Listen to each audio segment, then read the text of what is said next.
She's poor. That's why she's going to lose.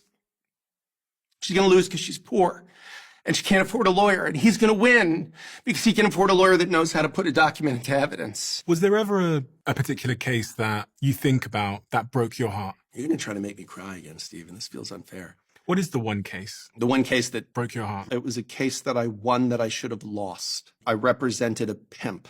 That's what he did for a living. He's in prison for a long, long time now. But at the time, he had very brutally abused a woman who he had children with. And the lawyer on the other side of the case, the lawyer who represented his co-parent, his victim, if you will, was very inexperienced. And a judge who was very impatient. The key piece of evidence they had was a photograph of this woman's face after my client had allegedly beat her up quite badly. And getting a photograph into evidence is very easy, but it requires a very specific phrasing. So what you say is, I'd like this to be marked for identification. You mark the photo, and then you hand it to the witness, or you hand it to the court officer who hands it to the witness, and you say, I'm showing you what's been marked as petitioner's 1 for identification. Do you recognize that? Yes. What do you recognize it to be? It's a photograph. Does that photograph fairly and accurately depict your face after he beat you up? Yes.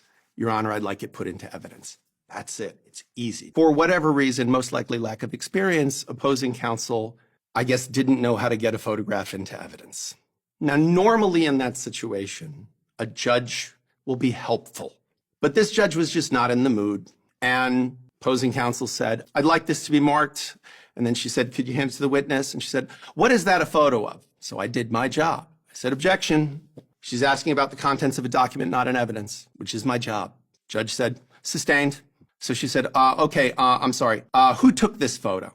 And she said, I don't know who took it. She says, okay, what is it a photo of? Stood up again, objection. Asking about the contents of a document, not an evidence. And I could see opposing counsel getting flustered because she didn't know the words. And my internal dialogue at that moment was, just say it. Like, just get it right. Just say fairly and accurately depict. Just say it. I remember looking at the judge and thinking, like, you're letting this happen. You're letting this happen. Don't let this happen. Like, she's poor. She's poor. That's why she's going to lose. She's going to lose because she's poor and she can't afford a lawyer, and he's going to win because he can afford a lawyer that knows how to put a document into evidence. And there's something really wrong about that. And the judge didn't. The judge just let her drown. And she asked 3 or 4 more questions that were the wrong questions. And then she just said, I don't know what to say. I'm sorry. And then she just sat down and the case got dismissed.